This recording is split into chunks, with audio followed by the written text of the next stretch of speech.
Bonjour à toutes et à tous et bienvenue dans cette nouvelle vidéo sur notre chaîne YouTube. Et aujourd'hui on va parler d'un produit qui nous tient énormément à cœur. Pourquoi? Parce qu'il est rackable et ça c'est important pour nous.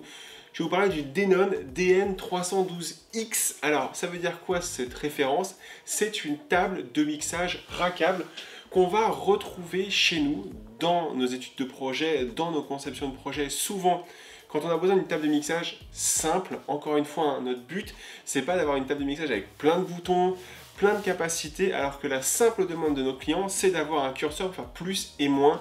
Les equalizers, c'est pas à eux de le gérer, c'est au système. La partie médium, grave, pareil. Vraiment, ce qui compte pour nos clients, c'est la simplicité et on trouve que ce produit répond exactement à la demande. Alors on a de la chance, on a le droit de les distribuer, c'est très bien. Et je vais vous faire un petit 360 de ce produit. Le but, c'est pas trop de vous parler technique parce qu'il n'y a pas de choses techniques dans cet équipement-là. Par contre, il y a des choses fonctionnelles et c'est ça qui compte.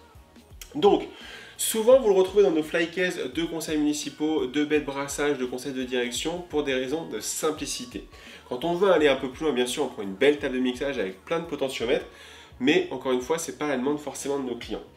Donc, on va mettre cet équipement-là. Vous la trouvez ici. Il y a 6 canaux d'entrée pour la partie micro ou line. Donc ça permet de rentrer des micro-cravates, des micro-mains. Dans notre cas, c'est une centrale de conférence qui va rentrer dedans. Ça permet de rentrer énormément de sources, même si vous faites de la location d'équipement pour compléter un petit peu votre salle. Vous pouvez rentrer jusqu'à 6 micros ou entrées line. Ensuite, on va avoir 3 entrées pour gérer du stéréo in, c'est-à-dire de la musique d'ambiance. Ça peut être peut-être une bande son, ça peut être une sortie d'un PC. Bref, on va pouvoir régler ça avec ces 3 potentiomètres là. Et on va avoir une sortie micro unique pour faire des enregistrements typiquement. Alors c'est pas ce qu'on utilise là dans notre cas, mais c'est possible. On va se retrouver avec un equalizer qui se règle avec des tournevis. Donc oui, ça impose l'égaliseur sur les paramètres d'entrée, c'est sûr. Mais ça évite à notre client de se reposer la question à chaque fois de comment ça fonctionne. On va avoir un mono out, ça c'est pour une sortie, encore une fois, pour un enregistreur ou pour aller sur une autre table de mixage. Peut-être qu'on a envie de connecter ça ailleurs. Et on va avoir un master de sortie qui va de 0, je crois, à 10, voilà, qui va vous permettre de gérer le niveau de sortie de cette table de mixage et uniquement son niveau de sortie. Et très pratique quand les clients n'ont pas envie de se prendre trop la tête sur le volume sonore, il y a un vumètre ici qui est directement intégré à la table, qui va de j'ai du signal à clip, donc tout simplement ça veut dire que je sature.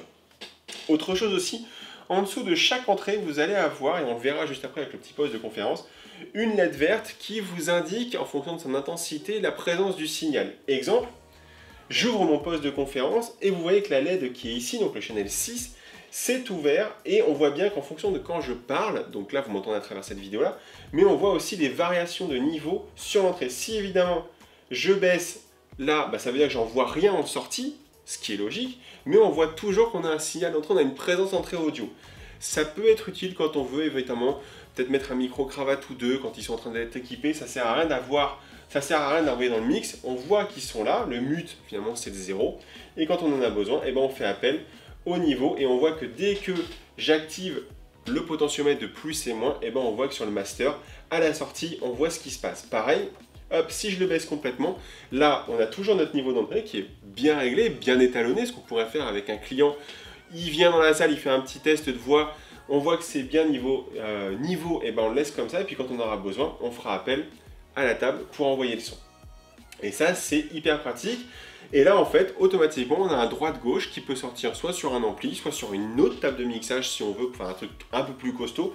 Mais c'est hyper pratique. Typiquement, pourquoi on pourrait utiliser sur une table de mixage? Quand on a une allocution extérieure à une salle habituelle, on emmène la flycase, on branche des micros en entrée et on a notre sortie, peut-être pour connecter ça à une table un peu plus grosse, type concert extérieur, type fête de la musique ou des choses comme ça. Donc voilà pour cette DN312X, c'est vraiment un produit qu'on adore, connecteur XLR standard à la sortie, il y a quelques sorties RCA aussi, on sort en XLR aussi, donc entrée XLR, sortie XLR, bref, c'est vraiment un produit avec de la connectique pro et pratique à mettre en œuvre dans une flycase, c'est rackable et ça ne chauffe pas. Voilà pour ce produit, j'espère que cette vidéo vous a donné un petit aperçu de ce produit-là et comment vous pouvez l'utiliser soit dans votre mairie, soit dans votre bâtiment, soit dans votre entreprise. Bref, moi je vous dis à rendez-vous à très bientôt pour une prochaine vidéo sur notre chaîne YouTube. En attendant, n'hésitez pas à vous abonner à nos réseaux sociaux, LinkedIn, Instagram, TikTok. Voilà, on est partout. Et moi je vous dis à très bientôt pour d'autres vidéos sur cette flycase en tout cas.